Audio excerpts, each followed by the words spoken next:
तो स्टूडेंट्स फिर शुरू करते हैं आज का हम लोग second part about the electrostatics. जिससे प्रीवियस वाले पार्ट पे हम लोगों ने बात करी थी कि चार्जेस क्या होते हैं, कूलम्स लॉ के बिहाफ पे हमने कुछ न्यूमेरिकल सॉल्व करे थे, है ना।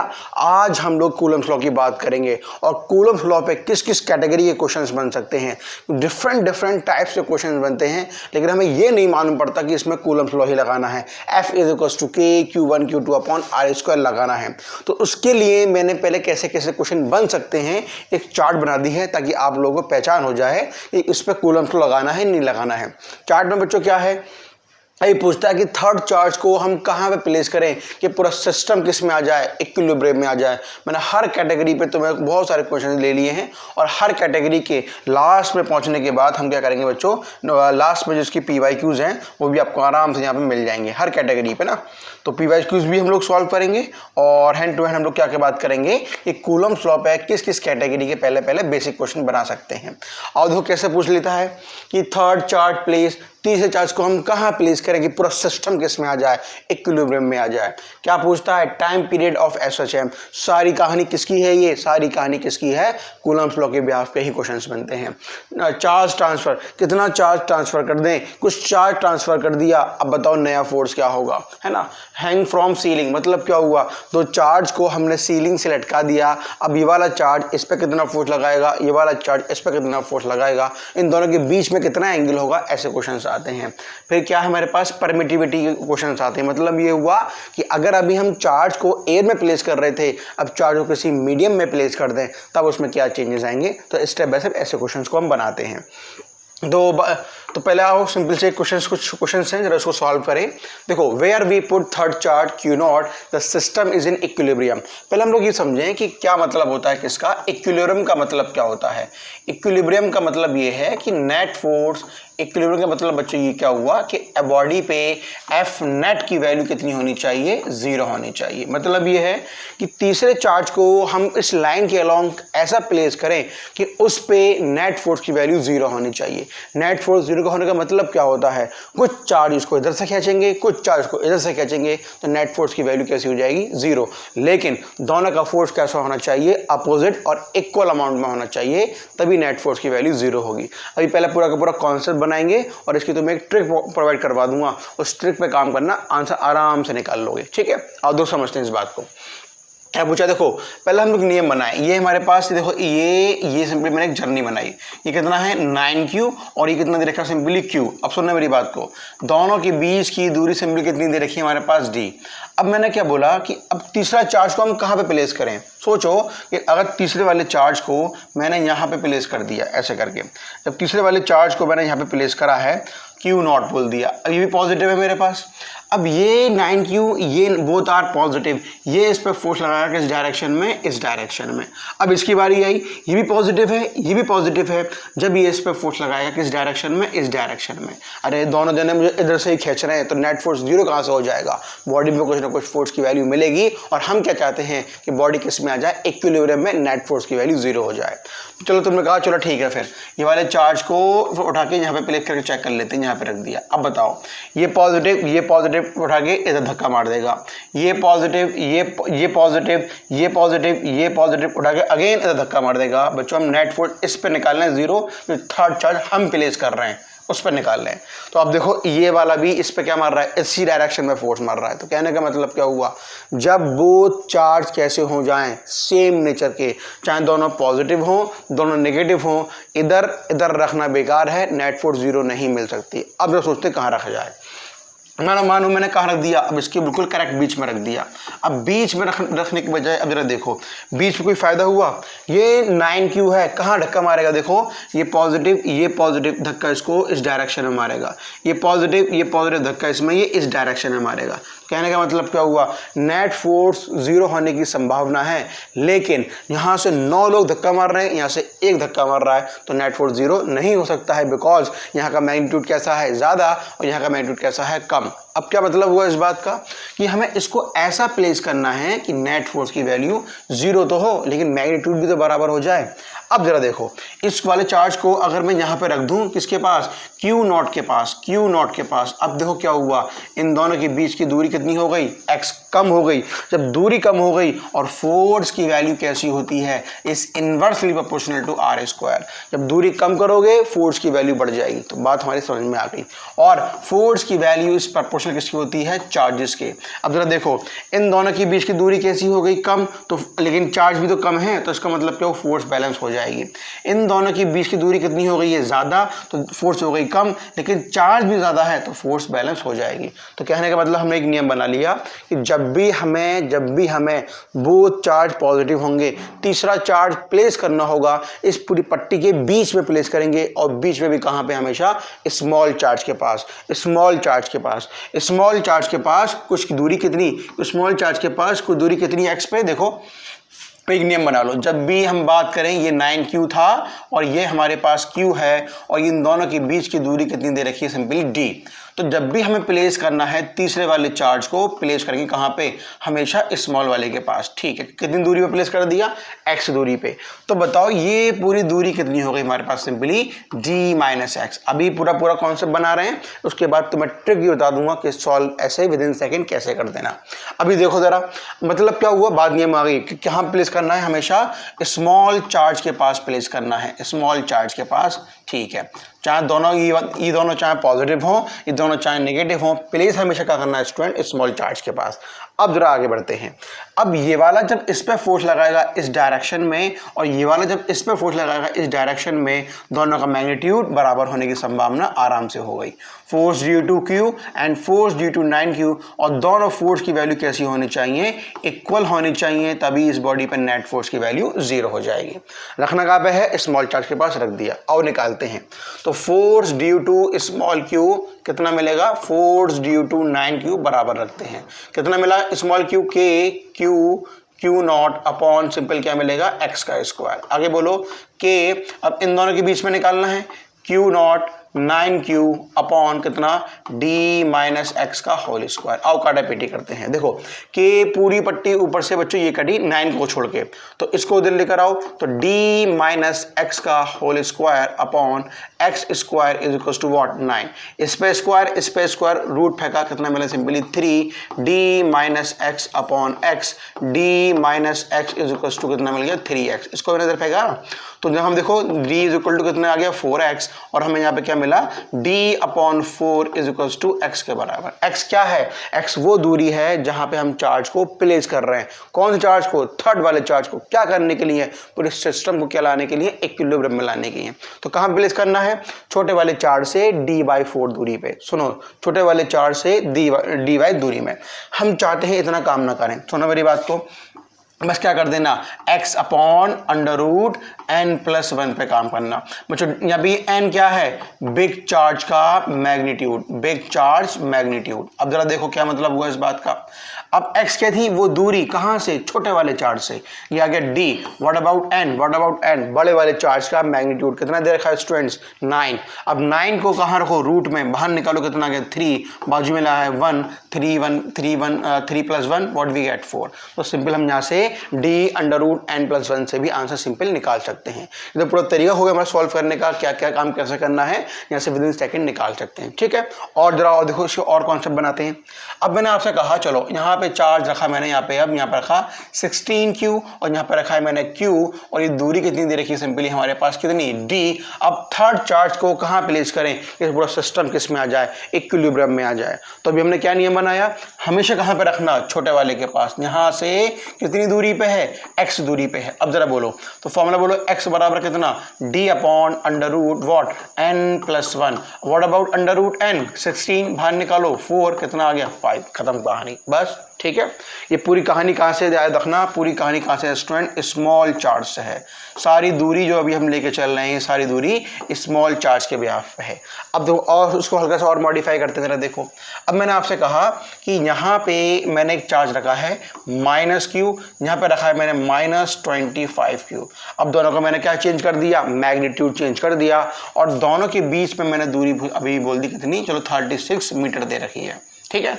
अब बताओ थर्ड चार्ज को हम कहाँ पे रखें। मैंने बता दिया जब तक दोनों का चार्ज का मैग्नीट्यूड बराबर होगा तो मैं हमेशा कहाँ पे रखना होगा, बीच वाली पट्टी में छोटे वाले के पास ही रखना होगा। मतलब क्या हुआ, यहाँ से कितनी दूरी पर रखना पड़ेगा, ये x हो गई, so बस ये निकालनी हमें। अरे अभी तो नियम बनाया कितना, x is equal to what, यहाँ पे रखो कितना, दूरी कितनी है 36, यहाँ पर आओ। अब बड़ा वाला चार्ज कितना है बच्चों 25, माइनस प्लस मत देखो, सिर्फ क्या देखो इसका मैग्नीट्यूड कितना दे रखा है वो 25 को कहाँ रखना है, रूट में, बाहर निकालो कितना आ गया 5 + 1, 5 + 1 6, 36/6 what we get simply 6 metre. मतलब क्या हुआ, छोटे वाले चार्ज से Q वाले चार्ज से 6 मीटर की दूरी पर रखना है, लेकिन याद बड़े वाले चार्ज से कितनी दूरी पर होगा 30 मीटर। सुनो बात को, यहाँ से जो दूरी निकाली कितनी आई थी 6 मीटर रख दो, Q0 को, नेट फोर्स 0 हो जाएगी। लेकिन बड़े वाले चार्ज से कितनी दूरी है वो सिंपली, अरे पूरी 36 है, 6 ही हो गई, कितनी बची हमारे पास 30 मीटर। लो भैया, हम कहीं से भी निकाल सकते हैं, छोटे वाले से भी बड़े वाले से भी, और उसको और हल्का सा और मॉडिफाई करते हैं। मैंने आपसे कहा कि एक चार्ज यहाँ पे रख दिया, एक चार्ज रखा मैंने -Q और यहाँ पे रखा है मैंने +Q। अब हम कहाँ पे प्लेस करें इस बात को, कहाँ प्लेस करें। अब देखो सुनना मेरी अच्छी से बात को, अब यहाँ पे जो चार्ज का मैग्नीट्यूड्स आ चुके हैं बच्चों वो अलग अलग आ चुके हैं। जरा देखो कैसे करके, यहाँ रखा मैंने सिंपली 9Q और यहाँ पे रखा मैंने सिंपली Q, ये रख दिया मैंने माइनस के अंदर। अब कहाँ पे प्लेस करें चार्ज को, अरे कुछ नहीं करना, अभी नियम हम क्या बना रहे थे, x is equal to d/√n+1। ये जब लगाना जब दोनों चार्ज का मैग्नीट्यूड सेम होगा, और इसको लगा देना फिर d/√n-1 जब दोनों चार्ज का क्या होगा, जब दोनों चार्ज का मैग्नीट्यूड कैसा हो जाएगा, डिफरेंट हो जाएगा। पूरी बात समझ में आ गई, ये सेम मैग्नीट्यूड के लिए है, ये डिफरेंट मैग्नीट्यूड के लिए है। तो इस समय की बात समझ में आ गई। यहाँ देखो माइनस का है, वहाँ पे प्लस का है, तो बच्चों मैं क्या लगा दूँ कि x is equal to d/√n-1। अरे कितना है हमारे पास n, 3, n है 9, बाहर निकालो कितना आएगा 3 - 1 कितना आ गया, सिंपली 2 आ गया। अब तुम चार्ज को पूरा ड्राइव कर लेना, तुम्हारा आंसर यही मिलेगा। ठीक है, तो बात समझ में आ गई। जब दोनों सेम या दोनों किसी का भी अलग कर दूं, या देखो मैंने देखो एक और एग्जांपल ले लिया। मैंने आपसे कहा कि अगर एक चार्ज को मैं यहाँ पे रख दूं -16Q और यहाँ पर सिंपल रख दिया मैंने Q, और ये दूरी तो मैं सिंपल कितनी दे रखी है 25 मीटर, तो बताओ क्या हो आंसर आएगा। ये -Q है और ये Q है, ध्यान से सुनो मेरी बात को, ये -Q है वो Q है, तो आओ अब एक कोई भी चार्ज तुम्हारा अगर माइनस में हो जाए, कोई भी चार्ज तुम्हारा अगर माइनस में हो जाए, तो ध्यान रखना इसके अंदर कोई भी चार्ज माइनस में हो जाए, दोनों में से एक, सिंपल क्या लगा देना, x is equal to d/√n-1। बस x is equal to what about d, 16, अंदर कितना रखा मैंने 16, बाहर निकाला मुझे क्या मिला 4 - 1, कितना आ गया बच्चों 16/3, तुम्हारा ये आंसर आ गया।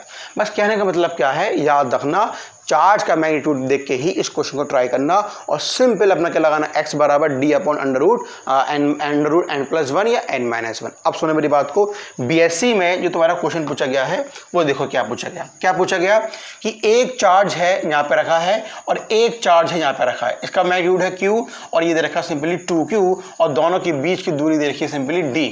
तो बरा बताओ, पहले चेक करो दोनों का मैग्नीट्यूड कैसा, सेम, तो कैसा काम करना है हमें, x इज इक्वल टू क्या d/√n+1 पे, क्योंकि दोनों का दे रखा है मैग्नीट्यूड सेम।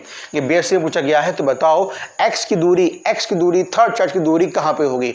तो हमने क्या नियम बनाया, रखनी कहाँ से है, छोटे वाले के पास से, क्या कर दो √ की वैल्यू पुट कर दो। अरे √ क्या था, बड़े वाले चार्ज का मैग्नीट्यूड, अरे कितना दे रखा है √2, बस यही तुम्हारा आंसर आ गया √2 + 1, बस ये छोड़ दो। अब ये मत देखना कि रूट बाहर निकले मत निकले, बस तुम्हें ऑप्शन मैच करने थे, √2 + 1 भी था, √-1 भी था, पूरे 4 ऑप्शन थे, बस तुम चेक कर लो d/√2 + 1 आंसर आ गया।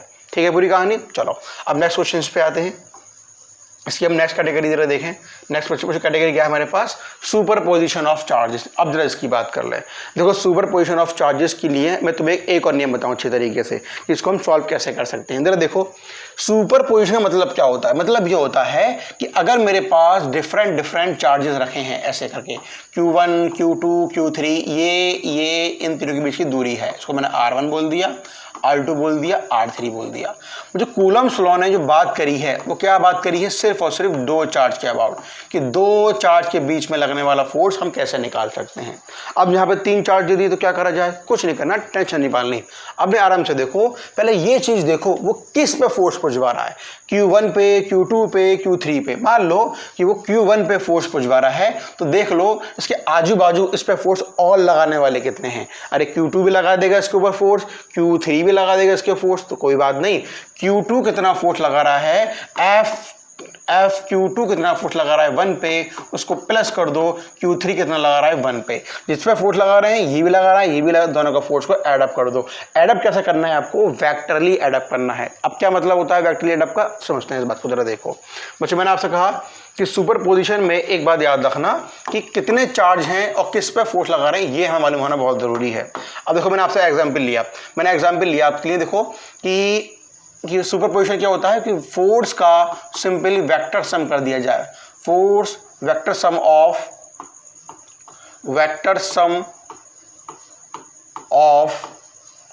All the forces acting on a particular charge, मतलब किसी भी एक पर्टिकुलर चार्ज पे फोर्स लगेगा ड्यू टू डिफरेंट चार्जेस, सबको हम सिंपली क्या कर दें, सिंपली एडअप कर देंगे। उसी को हम लोग क्या बोलेंगे, सुपरपोजिशन ऑफ फोर्सेस, है ना। चलो अब देखो इसका क्या मतलब हुआ, जरा इस बात को अच्छे से समझ लो कि इसको हम निकालें कैसे। किसी भी दो वेक्टर्स को जोड़ने का तरीका देखो, जल्दी देखो ध्यान से। एक वेक्टर भाग रहा है तुम्हारा ए ऐसे, मैं तुम्हें कुछ जुगाड़ बता दे रहा हूँ, तुम्हें आंसर बहुत जल्दी से निकल कर आ जाएगा। एक वेक्टर तुम्हारा भाग रहा है ऐसे करके, इसका नाम है ए, इसका नाम है बी, इन दोनों के बीच में बनने वाला एंगल थीटा। अरे नेट कहाँ मिलता है, इन दोनों के बीच से मिलता है। आर रिजल्टेंट कितना मिलता है, resultant R is equal to under root क्या, अंडर रूट सिंपल क्या लगा दें हम, A square plus B square plus 2ab, और सिंपल क्या लगा दी यहाँ पे मैंने, कॉस थीटा। अब जरा मैंने आपसे कुछ एग्जाम्पल्स लिए। मैंने आपसे ये कहा इफ अगर हमारे पास ए और बी की वैल्यू बराबर है और थीटा की वैल्यू तो मैं अगर 60 डिग्री दे रखी है, इस कंडीशन में आर की वैल्यू क्या होगी, यहाँ पे लगाते हैं हम r is equal to under root, जब ए बराबर बी के है तो मैंने क्या लिख दिया, ए स्क्वायर प्लस 2a स्क्वायर। अरे बराबर दे रखा है ए और बी। व्हाट अबाउट कॉस 60, 1/2, ये आगे सिंपली 1/2। 2 से बच्चों 2 कटा, कितना आंसर देखो अंडर रूट कितना, ए स्क्वायर मतलब 3a स्क्वायर। मतलब आर की वैल्यू तुम्हारे पास कितनी आ चुकी है, अंडर रूट 3a के बराबर। ये फॉर्मूला किस चीज़ का है, याद रखो, ये फॉर्मूला उस चीज़ का है जब दो वेक्टर्स को हम जोड़ रहे होते हैं, ठीक है। अब मैंने आपसे कहा कि अगर दोनों वेक्टर तुम्हें बराबर दे रखे हैं और बनने वाला इन दोनों के बीच में एंगल बच्चों 90 डिग्री है, तो हम लोग क्या बोलेंगे, resultant is equal to under root क्या बोलें, A square plus again A square और cos 90 की वैल्यू 0, ये पूरी पट्टी हो गई 0। अब तुम क्या बोलोगे, सिंपली अंडर रूट 2a, क्यों, अरे ए स्क्वायर प्लस ए स्क्वायर कितना हो गया हमारे पास 2a स्क्वायर, और 2 को अब ए स्क्वायर था बाहर निकाल दिया, अंडर रूट 2a बच गया। आओ अगला देखो। अब मैंने आपसे कहा कि a और b वेक्टर बराबर दे रखे हैं और दोनों के बीच में बनने वाला एंगल 120 डिग्री है, और हम बात करें cos 120 डिग्री की, कितना आंसर मिलता है, सिंपली 1/2। और इस कंडीशन में निकालें जरा, तो मैंने आपसे कहा निकालो r इज इक्वल टू, जल्दी से बोलो, under root a square plus a square, क्यों, अरे बराबर दे रखे हैं। अब देखो 2a square cos 120 degree plus 2a square cos 120। अब cos 120 बच्चों क्या आने वाला है, जरा देखो जल्दी से। अब यहाँ देखो a square plus a square कितना हो गया, सिंपली 2a स्क्वायर, और cos 120 की वैल्यू क्या होती है हमारे पास, माइनस का 1/2, तो ये आया 1/2। 2 से 2 कटा, माइनस मैंने यहाँ पे लगा दिया। अब देखो 2a square minus a square, 2 में से 1 गया, 1 बचा, खाली क्या बचा, a स्क्वायर, और बाहर का निकाला, सिंपली मुझे क्या मिल गया, a के बराबर। तो r की वैल्यू सिंपल बच्चों किसके बराबर आ गई है, a के बराबर। तो इन बातों को याद रखना, क्वेश्चन करने में बहुत आसानी हो जाएगी। क्या, जल्दी सुनो, दो मैग्नीट्यूड दे रखे हैं, a और b दोनों बराबर हैं, बनने वाला एंगल 60 डिग्री है, कितना आंसर आएगा, under root 2a, under root 3a के बराबर आएगा। दोनों के बीच से बनने वाला एंगल 120 डिग्री है, तो r की वैल्यू ही a के बराबर आ जाएगी। दोनों के बीच से बनने वाले 90 डिग्री है, तो अंडर रूट 2a की कहानी हो जाएगी, ठीक है बारी। ये 2-3 एंगल पकड़ लो, क्योंकि इन 2-3 एंगल का ही हमारे पास बहुत काम पड़ता है। अब जरा देखो समझते हैं इस बात को। अब क्या मतलब है, देखो सुपरपोजिशन का मैंने 1-2 एग्जाम्पल लिए बच्चे। मैंने क्या करा, यहाँ पे इक्विलेटरल ट्रायंगल बनाया और कहा कि इस ए पे रखा हुआ एक चार्ज है Q और ये दो चार्ज इसके बाजू में रखे हुए हैं, इन दोनों के बीच में दूरी दे रखी है सिंपली A, और इक्विलेटरल ट्रायंगल में बनने वाला एंगल होता है हमेशा 60 डिग्री, 60 60 60 और हर एक साइड कैसी होती है इसकी बराबर। तो A पे जो चार्ज रखा हुआ है उस पर कितना फोर्स लगा ये बता दो जरा। अब कुछ मत करो, जरा देखो चेक कर लो, ये कैसा है पॉजिटिव, ये कैसा है पॉजिटिव। अब positive positive attract each other, अरे भाई ये ना, positive positive repel each other. कहाँ करेगा रिपेल, कहाँ, ऐसे करके, ये गया ऐसे करके। इसको मैंने सिंपल बच्चों क्या बोल दिया, सिंपली इसको मैंने क्या बोल दिया, F1 बोल दिया। ये कहाँ जा रहा है देखो ऐसे करके, ये ऐसे जा रहा है, इसको मैंने सिंपल क्या बोल दिया, F2 बोल दिया। अरे कितना एंगल था ये तुम्हारा 60 डिग्री, तो कितना एंगल हो गया तुम्हारा ये भी 60 डिग्री। अच्छा चलो बात समझ में आ गई। अब F1 की वैल्यू निकालते हैं। अरे F1 किसके बीच का फोर्स है, ये वाले चार्ज, मतलब क्या हुआ KQ अपॉन सिंपल क्या लगा दिया A²। अरे F2 भी तो निकालो। अब F2 इसका फोर्स है, क्या बोलोगे KQ1 Q2 अपॉन R², या सिंपली A², क्योंकि साइड की वैल्यू A दे रखी है। ठीक है, तुमने क्या देख लिया, अरे भाई साहब F1 की वैल्यू F2 के बराबर है। कैसे, जब A की वैल्यू B के बराबर थी। कितना एंगल बनना था दोनों के बीच में, देखो 60 डिग्री, देखो ना 60 डिग्री बनना है। तो आंसर क्या आ रहा था हमारे पास, R की वैल्यू बच्चों आ रही थी √3 A के बराबर। यहाँ पे क्या आएगी, F नेट की वैल्यू बच्चों क्या आएगी, √3 F के बराबर। अरे भैया F1 F2 बराबर हैं, तो F1 F2 बराबर तो F मान लिया। चलो जब A B बराबर थे तो उसको A माना था हमने। चीज समझ पा रहे हो, समझ पा रहे हो। तो बच्चों F की वैल्यू बोलो कितनी लिख दूं, अरे √3 तो ऐसे ही रहा। What about F Q upon simply क्या मिल गया A²। खत्म करने तुम्हारा आंसर आ गया। पहले चीजों को समझो करना क्या है इसके अंदर, ठीक है ना। चलो एक क्वेश्चन तुम करके दिखाऊं।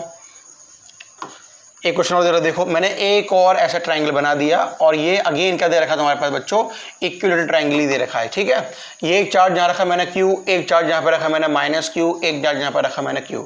अब जरा देखो इसका फोर्स डिफरेंट डायरेक्शन में कैसे अप्लाई हो रहा होगा। अब देखो मैंने क्या करा, अब ये चार्ज है, इस पे निकालना है अभी तुम्हें A वाले पे, और क्या दे रखा है अभी बच्चों स्टूडेंट, अभी भी क्या दे रखा है तुम्हारे पास, ये इक्विलेटरल ट्रायंगल ही दे रखा है। अभी -Q है तो इस पे फोर्स लगाने जाएगा, इसको पकड़ के नीचे खींच देगा। क्यों, अरे भैया नेगेटिव चार्ज है, नेगेटिव क्या करेगा, इसको अट्रैक्ट करेगा। ये कैसा है पॉजिटिव, कहाँ फेंक देगा, ऊपर लात मारेगा, ये गया ऐसे करके। अब जरा बता दो, पूरी स्ट्रेट लाइन में ये ऐसा बना ऐसे करके। अब ध्यान से देखना, पूरी स्ट्रेट लाइन में ये अगर मैं पूरी ऐसे स्ट्रेट लाइन ऐसे कर दूं बच्चों, तो ये कितना एंगल बनेगा हमारे पास 60 डिग्री, और पूरी पट्टी में 180 बनता है, तो ये कितना हो गया मेरे बच्चों 120 डिग्री। कोई दिक्कत तो नहीं आई पूरी कहानी में। पूरी पट्टी 180 बनाती है, ऊपर वाला 60 हो गया, तो ये कितना बचा हमारे पास 60 डिग्री। क्यों बचा, अबे F1 की F1 यहाँ पे लग रहा है, और ये क्या लग रहा है तुम्हारा F2 ये लग रहा है। अब F2 ऐसे गया, F1 ऐसे गया, ऐसे करके, तो ये बीच से कितना एंगल बना हमारे पास, ये बना हमारे पास कितना 120 डिग्री। अरे नेट का मिलेगा, इन दोनों के बीच से मिलेगा, अरे निकालने की जरूरत नहीं है। सुनो बात को, अभी भी हम जानते हैं कि F1 की वैल्यू निकालें, क्या मिलेगी हमें KQ अपॉन A²। क्यों, अरे ये भी Q है, ये भी Q है, ये भी Q है, ये भी Q है, ऊपर फोर्स लगा दिया इसने F1। चलो F1 ऐसे माना, तो देखो ये Q है, ये Q है, मतलब क्या है, जब दोनों चार्ज बराबर, दोनों के बीच की दूरी बराबर, तो दोनों पर लगने वाला फोर्स की वैल्यू भी बच्चों बराबर होगी। क्या मान लिया इसको मैंने, F क्या मान लिया, F ही मान लिया। अरे दोनों के बीच में बनने वाला एंगल कितना आ गया 120 डिग्री। क्या नियम बनाया था, अरे जब A की वैल्यू B के बराबर हो तो R की वैल्यू भी किसके बराबर आती है, A के ही बराबर आती है। मतलब क्या हुआ, अरे F नेट निकालना है, F नेट की वैल्यू भी F ही के बराबर आएगी। कितना है F, अरे ये तो रखा है KQ अपॉन A²। खत्म कहानी। बस चीज़ों को पहले पहचानो कि कितना एंगल बना, कैसे कैसे मैग्नीट्यूड आया, इस तरीके से। ठीक है, तो इस कैटेगरी के हमारे पास किस पे क्वेश्चन आते हैं, किस पे, कूलम्ब्स लॉ की एक कैटेगरी तुम्हारे पास ये भी है। और जरा नेक्स्ट कैटेगरी की बात करते हैं जरा। अब देखो जो नेक्स्ट कैटेगरी पे आते हैं इसकी कूलम्ब्स लॉ की, तो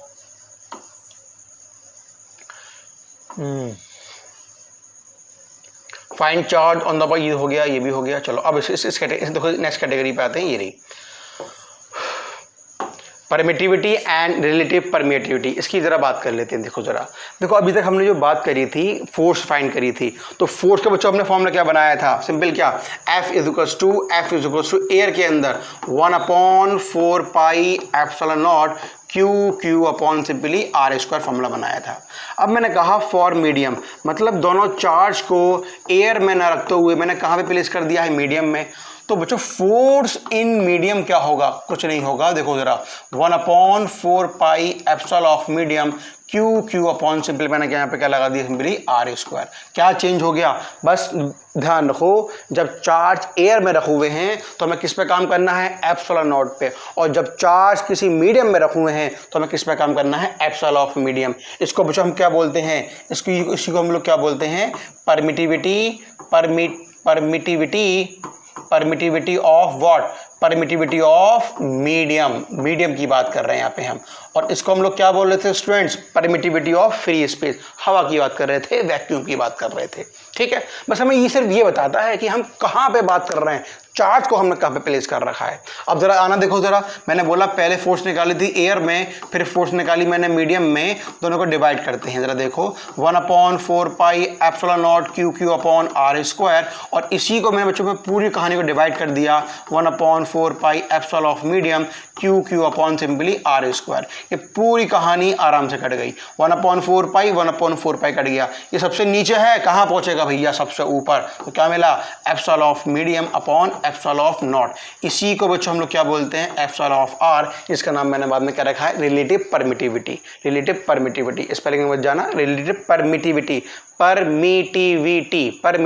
ठीक है, अब मेरी बात सुनो, एक फॉर्मूला क्या बना लिया, force in air, force in medium is equals to epsilon of medium epsilon naught is equals to e of r, और कभी ई ऑफ आर की अब हम उसको हम के भी लिख देते हैं। नाम क्या है इसका, रिलेटिव परमिटिविटी, और दूसरा नाम क्या है इसका, डाइलेक्ट्रिक कांस्टेंट। तो याद रखना इन दोनों के नाम क्या क्या हैं यहाँ पे, डाइलेक्ट्रिक कांस्टेंट भी बोल देते हैं और रिलेटिव परमिटिविटी भी बोल देते हैं, ई आर को, और कभी कभी कोशिश कर देते हैं। ठीक है, अब क्या मतलब हुआ परमिटिविटी का, ये बात तो समझ में आई, चार्ज एयर में है, चार्ज मीडियम में है। परमिटिविटी, रिलेटिव परमिटिविटी मीडियम के एयर के रिलेशन को बताती है। कैसे बताती है, जरा देखो इस बात को। अभी बच्चों हमने क्या सीख लिया कि force in air upon force in medium is equals to e of r के बराबर। Force in air upon e of r is equals to कितना आ गया, फोर्स इन मीडियम के बराबर। मतलब क्या हुआ, जरा देखो, मैंने आपको एक एग्जांपल लिया, मैंने कहा कि किन्हीं दो चार्ज पे लगने वाला फोर्स एयर के अंदर आपको दे रखा है 100 न्यूटन, और उसकी मीडियम की रिलेटिव परमिटिविटी दे रखी है 2, के बोल दिया, या सिंपली मैंने इसको ई आर बोल दिया, एक ही बात है ना, इसको मैंने सिंपली ई आर बोल दी, वो 2 दे रखी है। तो बताओ फोर्स इन मीडियम की वैल्यू कितनी होगी, जरा निकालो। और ये क्या बनाया formula, force in air, force in medium is equals to e r के बराबर, क्रॉस मल्टीप्लाई कर दो, तो force in air upon e r is equals to force in medium के बराबर। कितनी दे रखी है बच्चों, एयर में फोर्स कितनी दे रखी है हमारे पास 100, और ई आर कितना दे रखा है 2, 100 अपॉन 2 कितना आंसर आ गया, फोर्स इन मीडियम 50। मैं तुम्हें यहाँ पे बस एक बात मेरे लाल ये बताना चाहता हूँ कि एयर में फोर्स कितनी थी 100, मीडियम में फोर्स कितनी हो गई 50, बढ़ गई फोर्स, अबे कम हो गई फोर्स। सुनो मेरी बात को, जब दो चार्ज पार्टिकल को एयर में प्लेस करते हैं लगने वाला फोर्स था 100, जब उन्हीं दो चार्ज पार्टिकल को पानी में रखा, किसी मीडियम में रखा, उस पर लगने वाला फोर्स हो गया 50, कम हो गया। मतलब क्या हुआ, चार्ज पार्टिकल के बीच में मीडियम आने से फोर्स का मान की वैल्यू डिक्रीज करती है। अरे क्यों करती है, सुनो मेरी बात को, तुम दो बच्चों में लड़ाई हो रही है, खूब मारा पट्टी हो रही है, बीच में कोई बचाने वाला नहीं है, पूरा भर के घुसे मारोगे। अब बीच से कोई बचाने वाला आ गया, अब जो तुम घुसे मार रहे थे ना, अब बीच में कोई रोकने वाला आ गया, और वो जो तुम्हारी घुसे की स्ट्रेंथ थी वो कम कर देगा उस वाले पे। आगे बात समझ में, यही कहानी कहाँ पे होती है हमारे पास, जब दो चार्ज पार्टिकल को हमने कहाँ पे रखा, एयर में रखा, तो दोनों के बीच में कोई है ही नहीं बचाने वाला, और भर मार धक्का मुक्की हो रही, दोनों के अंदर मैक्सिमम फोर्स लग रहा है। अब तुमने दोनों को कहाँ रख दिया, पानी के अंदर, तो पानी के पार्टिकल्स इन दोनों के बीच में आ गए। जब फोर्स लगाना जाना था, उन्होंने कहा भैया रुक जा, हल्का मार। मतलब क्या हुआ, इस बात का मतलब ये हो गया, किसी मीडियम के आने जाने से, चार्ज के बीच में किसी मीडियम के आ जाने से क्या हो गया, फोर्स का मान कम हो जाता। ध्यान रखना इस बात को, फोर्स की वैल्यू डिक्रीज करती है, कहाँ पे, किसी मीडियम में, ध्यान रखना इस बात को। और जरा कुछ क्वेश्चन जरा चेक करें, ऐसे क्वेश्चन कैसे बन सकते हैं। देखो जरा, इफ ई आर मतलब क्या हो गया, रिलेटिव परमिटिविटी, या इसको दूसरा नाम मैंने क्या बताया, डाइलेक्ट्रिक कांस्टेंट। कितना दे रखा है 8। फाइंड ईएम ऑफ लिक्विड, किसी भी लिक्विड का परमिटिविटी ऑफ मीडियम क्या होगा। अभी हमने फॉर्मूला बच्चों क्या बनाया था कि F of air, F of medium, जब यहाँ पे एयर है, यहाँ पे फिर क्या आएगा, epsilon of medium upon epsilon naught is equals to e r के बराबर। तो epsilon of medium is equals to epsilon naught epsilon r के बराबर। ई ऑफ मीडियम निकालना है। व्हाट अबाउट नॉट कितना दे रखा है मेरे बच्चों, बताया था स्टार्टिंग में, पहले लेक्चर में बताया था इसकी वैल्यू 10 की पावर -12 मल्टीप्लाई किससे कर दूं मैं 8 से, आंसर किसका आ जाएगा, मीडियम की परमिटिविटी निकल कर आ जाएगी। आओ आगे बढ़ते हैं। कैलकुलेट ER की वैल्यू क्या होगी। अब देखो दो चार्ज दे रखे हैं, दोनों के बीच में लगने वाला फोर्स F है। सुनो मेरी बात को, दोनों के बीच में लगने वाला फोर्स F है। दो चार्ज देखें, जरा फॉर्मूला बना दो, F इज इक्वल टू कितना, K Q1 Q2 upon R square यानी कि D स्क्वायर। और जरा इसको ओपन कर दो, F is equal to 1 upon 4 pi epsilon naught Q1 Q2 upon D square. And what about force in medium, force in medium क्या बोलोगे, 1 upon 4 pi epsilon of medium कितना, Q upon simply D square. ठीक है, ये बच्चों air की है, ये तुम्हारे पास मीडियम की है। दोनों के बच्चों में क्या कर दूं, डिवाइड कर दूं। अब देखो force in air, force in medium. अब जरा देखो, जब तुम इसको इससे डिवाइड करोगे ये पूरी पट्टी कटेगी यहाँ से, 1 अपॉन 4 पाई 1 अपॉन 4 पाई सब कुछ कट जाएगा। तो इससे फिर क्या बचेगा, 1 अपॉन एप्सिलॉन नॉट बचेगा, यहाँ पे 1 अपॉन एप्सिलॉन ऑफ मीडियम बचेगा। अब बताओ फोर्स इन एयर कितना है बच्चों, F, यहाँ पे लगा मैंने F। फोर्स इन मीडियम कितना है बच्चों, F अपॉन 4 है, इज इक्वल टू क्या मिला, epsilon of medium epsilon naught. अरे epsilon of medium epsilon naught किसके बराबर होता है, E ऑफ R के बराबर होता है। अब जरा देखो ये अकेला आया था, इसके से तुम 1 मान लो तो 4 तुम्हारा कहाँ पहुंचेगा, सबसे ऊपर, तो ये F से F कटेगा तो ER की वैल्यू सिंपल कितनी आ गई हमारे पास, 4 आ गई। अरे निकालने की जरूरत नहीं थी, सुनो मेरी बात को, जितने गुना फोर्स कम होता है किसी मीडियम में आने से, जितने गुना फोर्स कम होता है किसी मीडियम में आने से, वही तो इसका ER होता है। मतलब क्या हुआ, 4 गुना फोर्स की वैल्यू कम हुई थी तो बच्चों ER की वैल्यू भी तो 4 ही हो गई। देख लो ना, देख लो। अरे क्या बनाया था, फॉर्मूला तो बनाया था कि force in air, force in medium is equals to ER। तो मेरे बच्चों force in air upon ER is equals to force in medium. Air के मुकाबले जितने गुना फोर्स कम होगा वही हमारा ER होता है। एयर के मुकाबले F था, जितने गुना फोर्स कम हुआ वही हमारा ER होता है, वही हमारी क्या होती है, रिलेटिव परमिटिविटी। इसका नाम ही क्या पड़ा हुआ है, रिलेटिव परमिटिविटी, रिलेशन बताने वाली एयर और मीडियम के बीच में कितना रिलेशन है। ठीक है, और जरा और क्वेश्चन सॉल्व करते हैं। अब जरा देखो कैलकुलेट ER। अब यहाँ देखो F दे रखा है, यहाँ पे कितना कर दिया मैंने, F/2 कर दिया। तो what is the value of ER, कितनी आ गई बच्चों, 2। गलत आंसर। अरे भैया कभी कह रहे हो उतना कर दो, कभी कह रहे हो अरे मेरे लाल ये भी देखो, यहाँ पे D दूरी है, यहाँ पे दूरी में ही परिवर्तन कर दिया। अरे दूरी ही चेंज कर दी, यहाँ कितनी थी D, और मीडियम में आने के बाद दोनों चार्ज पार्टिकल पास आ गए, कितनी दूरी पे, D/2 दूरी पे। अब बताओ कितना उसमें ER की वैल्यू होगी। अगर हम कोई भी चीज़ में किसी चीज़ में चेंज ना करें तब बात करें, तब जितने गुना फोर्स कम होगा मीडियम में, वही तुम्हारा क्या कहलाता है, ER। जब कोई चीज में चेंज ना हो, ना चार्ज में ना दूरी में, तब की कहानी है। अब निकालते हैं, देखो बोलो फॉर्मूला, फोर्स इन एयर कितना बोल दूं, 1 upon 4 pi epsilon naught Q upon क्या लगा दी दोनों के बीच, D square. Force in medium जल्दी से बोलो मेरे बच्चों, 1 upon 4 pi epsilon of medium Q upon simply क्या आ गया, D स्क्वायर। अरे भैया दोनों को डिवाइड कर लीजिए, force in air and force in medium. अब पूरी पट्टी कटी सब कुछ, क्या बचा देखो, वही epsilon of medium upon epsilon naught. अरे कितना दे रखा है फोर्स, अरे एक गलती कर दी हमने यहाँ पे भी, जल्दबाजी में गलती और कर दी। अरे देखो ना, यहाँ पे दूरी D है, यहाँ पे D/2 का होल स्क्वायर, मतलब D/2 का होल स्क्वायर। तो बच्चों D स्क्वायर बाय 4, और 4 तुम्हारा कहाँ पहुँच गया, सबसे ऊपर। तो 4 multiply 1 upon 4 pi epsilon of medium Q upon simply D square. अब बात समझ में आ गई। अब बताओ फोर्स इन एयर कितनी दे रखी है, ये पूरी की पूरी रख दो। ये फोर्स इन मीडियम कितनी देखिए, ये पूरी की पूरी रख दो।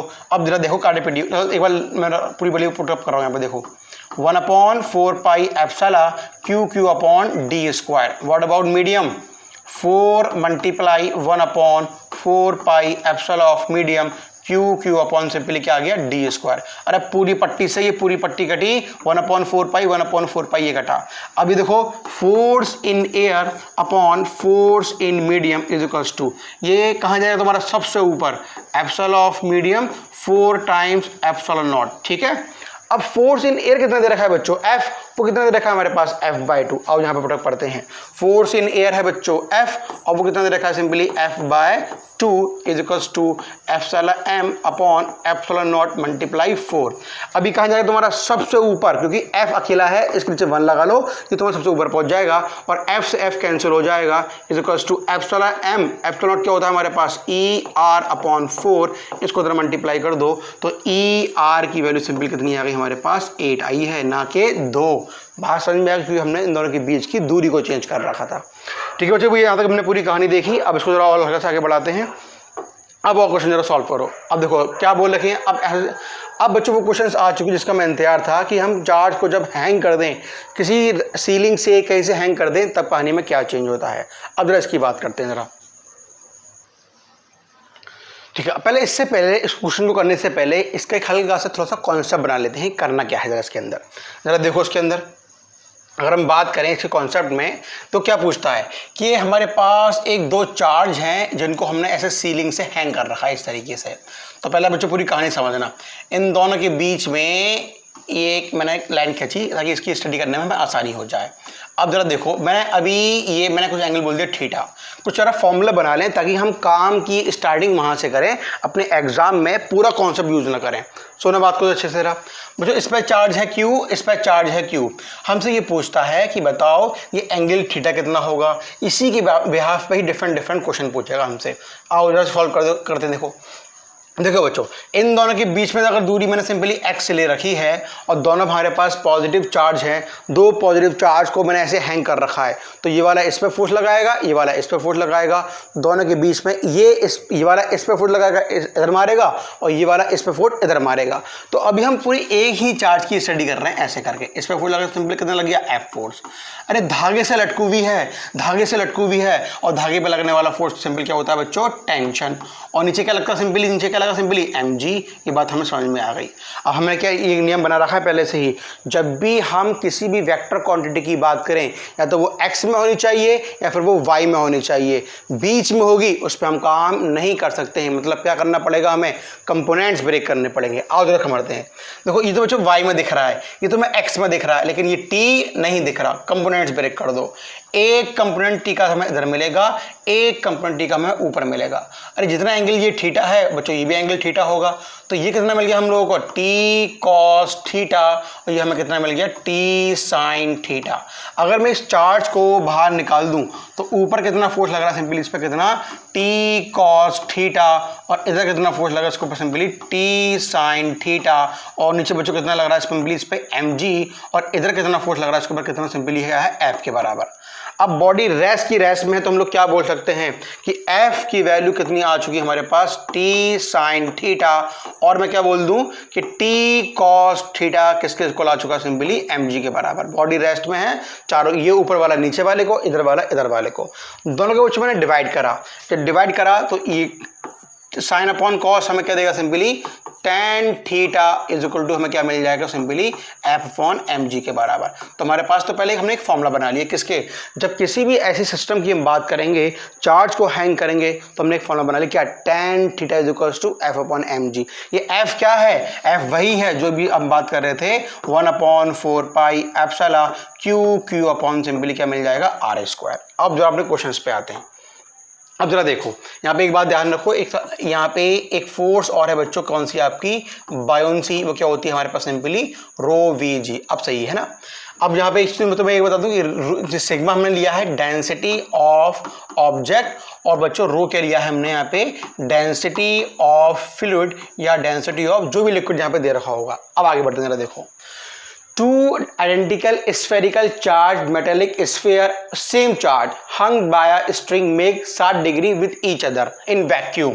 अब जरा देखो, मैंने यहाँ पे एक सिस्टम बनाया ऐसे करके, एक चार्ज यहाँ पे ले लिया और एक चार्ज मैंने यहाँ पे ले लिया, और इन दोनों के बीच में बच्चों जो भी एंगल बनना है, कितना एंगल बनना है वो यहाँ पे सिंपली 60 डिग्री बनना है ना।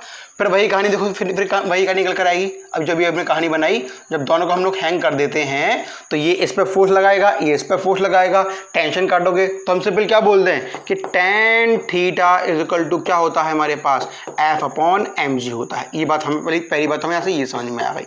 और बच्चों वैल्यू को पुटअप करते हैं। अरे डेंसिटी का फॉर्मूला क्या होता है? सिंपली मास अपॉन वॉल्यूम। ये m किसका होगा? इस वाले स्फीयर का होगा, इस वाले स्फीयर का होगा।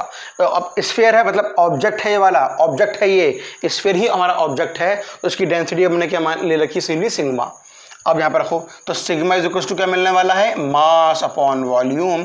Sigma volume is equal to mass के बराबर। और इस फॉर्मूले हल्का सा हमने मॉडिफाई कर लिया कि tan theta is equal to बच्चों हमें क्या मिला? F upon sigma V multiply G, क्योंकि मास की वैल्यू सिग्मा V के बराबर आ गई। अब इसको मानो पहली इक्वेशन, इसको हटाओ, इसको मानो बच्चों पहली इक्वेशन, ठीक है। अब क्या बोलते हैं? When the whole arrangement capped in a liquid of density 0.5। इस पूरे अरेंजमेंट को हमने कहाँ पे रख रखा है? किसी लिक्विड में। अब लिक्विड की बात करते हैं। बस हमें क्या समझना है, जब किसी भी ऑब्जेक्ट को, किसी भी सॉलिड को हम किसी लिक्विड में डालते हैं तो वो लिक्विड उस सॉलिड के ऊपर एक फोर्स लगाता है, जिसे हम लोग क्या बोलते हैं? बायोन फोर्स या अपथ्रस्ट बोल। वो कितनी होती है? रो वी जी। रो क्या है? उस फ्लूइड का क्या डेंसिटी? वी ऑब्जेक्ट का वॉल्यूम और जी है एक्चुअली ड्यू टू ग्रेविटी है। अब जरा बात करो जरा, अब इस कहानी में एक नया चेंज आया, और चेंज क्या है जरा उसको जरा देखो। देखो अभी तक बच्चों इस पूरे सिस्टम पे जो डिफरेंट फोर्स लग रही थी वो जरा देखो जरा। ऊपर लगने वाला फोर्स तुमने क्या बोला था? सिंपली टी कॉस थीटा, है ना। इधर लगने वाला फोर्स तुमने क्या बोला? Simply T sine theta. और नीचे कौन सा फोर्स लग रहा था हमारे पास? Simply M G. और इधर कौन सा फोर्स लग रहा था हमारे पास? एफ। जब ये पूरा सिस्टम बच्चों पानी के अंदर आएगा और पानी ऊपर क्या लगाता है? अपथ्रस्ट या बायोंसी। तो कहाँ लगाएगा बच्चों? अपथ्रस्ट बायोंसी कहाँ लगाएगा? वो ऊपर की तरफ। कहने का मतलब क्या हुआ? अगर तुम अब इसको बैलेंस करना चाहोगे, अब सुनो मेरी बात को, तो क्या बोलोगे? ऊपर कौन सी है? Buoyancy plus T cos theta और इज इक्वल टू क्या आएगा? M G. अब जो टी कॉस थीटा की वैल्यू है वो किसके बराबर आएगी? M G minus buoyancy. और यहाँ पे क्या मिलने वाला है हमें? टी साइन थीटा, वो सिंपल किसके बराबर आएगा? एफ के बराबर। अब तुम इसको डिवाइड कर दो तो साइन अपॉन कॉस क्या मिलने वाला है? Again tan theta is equals to F upon M G minus buoyancy. ये कहानी कहाँ पे हो रही है बच्चों? ये कहानी हो रही है कहाँ पे? लिक्विड का फॉर्मूला पहले हमने ये बना लिया। आओ जरा अब देखो उसके अंदर। अब बात करें हम लिक्विड के लिए तो हम लोग क्या बोलेंगे? tan theta is equals to F upon क्या? M G minus buoyancy. अरे एम जी क्या है? यही है रो वी जी, है ना। मास ऑफ द किसका है? स्फीयर का है। आओ देखो तो tan theta is equals to F upon rho sigma V G minus what about buoyancy. Buoyancy में जो डेंसिटी किसकी होती है? वो उस लिक्विड की होती है, तो रो वी जी। और क्वेश्चन देखो क्या बोल रखा है? The angle remain same, calculate E R of the liquid. Relative permittivity पूछ रही है किसकी? लिक्विड की। लेकिन क्या सेम दे रखा है? जितना एंगल ये बनना था उतना ही एंगल, जितना एंगल पहले बन रहा था इसके अंदर ये वाला tan थीटा जब हवा में था, उतना ही एंगल इसका पानी में बनना है। हवा पानी का एंगल बराबर दे रखा है, तो फ्रॉम 1 and 2 हम क्या बोल सकते हैं? फ्रॉम 1 and 2 दोनों को हम इक्वेट कर सकते हैं। कैसे कर सकते हैं? देखो इस चीज को। तो देखो यहाँ क्या दे रखा? Simply F upon row we जी की वैल्यू बच्चों किसके बराबर आएगी?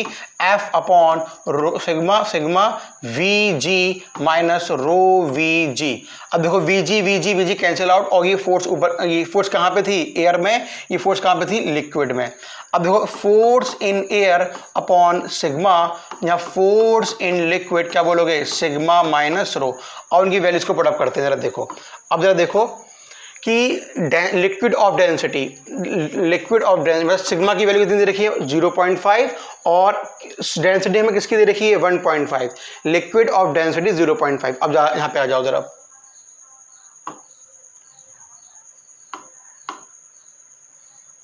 देखो अब इसकी डेंसिटी कितनी है? देखो ये आगे हमारे पास ऐसा का ऐसा। अब सिग्मा कितनी डेंसिटी है उसकी? 1.5 किसकी? लिक्विड की। और रो कितना था? 0.5 बच्चों किसका है? लिक्विड का। और सिग्मा किसकी है? ऑब्जेक्ट की। ये कितना दे रखा है? 1.5। ये कितना है? 0.5। आगे बात समझ में? तो force in air upon force in medium, अपने फॉर्मूला क्या बनाया था? ई आर के बराबर, याद रखना। तो force in air upon e r is equals to force in medium. ये तो हम पहले ही बना चुके हैं। और इसको जरा सॉल्व करते हैं। देखो force in air upon 1.5 force in liquid upon, अरे 1.5 माइनस 0.5 1 ही तो आएगा, तो फोर्स इन एयर अपॉन 1.5 हमें क्या मिला, फोर्स इन लिक्विड। अब जरा देखो बच्चों, फोर्स इन मीडियम या फोर्स इन लिक्विड, फोर्स कहीं भी किसी मीडियम में ER टाइम्स कम होती है एज कम्पेयर टू एयर से। एयर के मुकाबले 1.5 कम हो रही है, तुम्हारा ER की वैल्यू कितनी हो गई, 1.5 ही हो गई। किसी भी लिक्विड में, किसी भी मीडियम में जितने गुना फोर्स एयर के मुकाबले कम होती है वही तुम्हारा क्या कहलाता है, ER कहलाता है। ठीक है बच्चों, इसमें बात समझ में आ गई। चलो आओ नेक्स्ट क्वेश्चन पे आते हैं। यहाँ पर आओ, total charge of 20 coulomb is divided into two parts and placed some distance apart if the charge experience maximum coulomb। अरे भैया ये इस पे 2-3 क्वेश्चन कल ही करे थे हमने। जब भी किसी चार्ज को हम डिवाइड करते हैं दो पार्ट्स के अंदर, एक x लिया था कल मैंने, एक q माइनस एक्स लिया था, तो उसका जो मैग्नीट्यूड होता है वो डिवाइड होता है इक्वल अमाउंट में। अब वो 20 दे रखा है तो 10 में डिवाइड हो जाएगा, ऑप्शन 2। इसका पूरा कॉन्सेप्ट कल वाले हमारे जो हमने फर्स्ट पार्ट करा था उसके अंदर पूरा का पूरा है। देखो 2 point charge place at distance r, और रखते हैं जरा 2 पॉइंट चार्ज को किसी दूरी पे रखा हमने, कहाँ पे, इन एयर। चलो ठीक है, exert a force F, law of formula F equals to 1/4 pi epsilon naught Q upon simply क्या मिल गया, r²। Each other the value of a distance r, the experience force 4F। अच्छा, अब इन्हीं charge को बच्चों हमने कितनी दूरी पर रखा है, अब कितनी दूरी पर रखा है, कैपिटल R दूरी पर रखा है, और लगने वाला फोर्स कितना है हमारे पास, 4F। इन मीडियम की बात कर रहे हैं, मीडियम का 4F। इफ डायरेक्टिव कांस्टेंट इसके, अब देखो जरा 1/4 pi epsilon of medium Q upon simply क्या कर दिया यहाँ पे मैंने, r²। पहली वाली कहानी किसकी थी, एयर की, तो एप्सिलॉन नॉट लगा दिया r दूरी पे। अगली कहानी किसकी है, मीडियम की, तो 4F लगा दिया कितनी दूरी पे हमारे पास, r² दूरी पे। इस r की वैल्यू क्या होगी, इस r की वैल्यू क्या होगी, at the value of r, इस r की वैल्यू क्या होगी, ये पूछ रहा है। कुछ नहीं करो, दोनों को डिवाइड कर दो। ये कितना भी देखो 4F, तो 4F अपॉन F। अब पहले 4F की कहानी ऊपर लिखो, 1/4 pi epsilon of medium Q upon r²। इसकी पूरी कहानी लिखो 1/4 pi epsilon naught Q upon small r²। तो 1/4 पाई Q सब कट गया, ये r² कहा जाए तुम्हारा सबसे ऊपर। बच्चों F से F कटा, यहाँ क्या बचा, सिंपली 4 = r² अपॉन r²। तो 2 सिंपली कितना मिल गया, r अपॉन r के बराबर। क्यों, अरे इस पे स्क्वायर है, इस पे स्क्वायर, दोनों स्क्वायर कहाँ डाल दिया मैंने, इसके ऊपर डाल दिया। ठीक है। अच्छा यहाँ पे देखो, यहाँ पे तो क्या रखा है, जब देखो एप्सिलॉन नॉट है, ये कहाँ पहुँचेगा बच्चों, तुम्हारा सबसे ऊपर। आई में रुक जाओ जरा, देखो यहाँ पे गड़बड़ी हो जाएगी। अब यहाँ पे देखो जरा अच्छे से, अब यहाँ पे देखो, यहाँ से सिंपल क्या बचेगा हमारे पास, 4 बचा। ठीक है, आगे बढ़ते हैं। अब यहाँ पे देखो, यहाँ पे ये r² है, कहाँ पहुँचे तुम्हारा, सबसे ऊपर। ये नीचे क्या रखा, सिंपली r², ये आगे तुम्हारा नीचे। लेकिन ये कहाँ पहुँचे तुम्हारा, ये भी सबसे ऊपर पहुँचेगा, epsilon not upon epsilon of medium. हमने क्या नियम बनाया था, epsilon of medium epsilon not, इसको हम लोग क्या बोलते हैं, ER। वो कितना दे रखा है, देखो हमारे पास 16। तो नॉट ऊपर है, EM नीचे है, तो 1/16 लिखना पड़ेगा। तो यहाँ कितना मिला हमें, 4 = r² अपॉन r² मल्टीप्लाई 1/16। उसको मैंने इधर फेंक दिया, यहाँ पर आ गया। अब इसके ऊपर रूट डाल दो, तो बच्चों इस पर रूट आएगा ना ऐसे करके, तो बाहर निकालो, यहाँ आएगा 4, इसको बाहर निकालो, यहाँ कितना आएगा, सिंपली 2 = r अपॉन r के बराबर। हमें r निकालना है, तो r की वैल्यू कितनी आ चुकी है, r/8 के बराबर। This is your value answer. ठीक है बच्चों, तो आई होप पहले आप लोग इतना कर लो अच्छे से। अभी इसके न्यूमेरिकल्स अभी बाकी हैं, लेक्चर काफ़ी लंबा हो चुका है। तो जो अभी आपके न्यूमेरिकल्स आने वाले थे, जो PYQs आने वाले थे लास्ट में बच्चों, अभी तो और हैं, ये सब तुम्हारी PYQs अभी हैं। तो इसको अभी हम लोग नेक्स्ट लेक्चर में करेंगे अपने थर्ड पार्ट के अंदर। मतलब ये है, थर्ड पार्ट के अंदर भी आपका कूलम्स लॉ के ही अबाउट बात करेंगे। उस पर जितने PYQs आ चुके हैं कूलम्स लॉ पे, नीट के, JEE के, BSc के, BTech के, नर्सिंग के, पैरामेडिकल के सारे हम नेक्स्ट टर्न पे, नेक्स्ट वाले पार्ट के अंदर पहले PYQ ही सॉल्व करेंगे। ठीक है, वरना ये काफ़ी लेंथी हो जाए, क्वेश्चन अभी बहुत सारे हैं। ठीक है, तो इतना अच्छे से को पढ़ लिएगा, फिर इसको फिर आगे बढ़ाएंगे कल।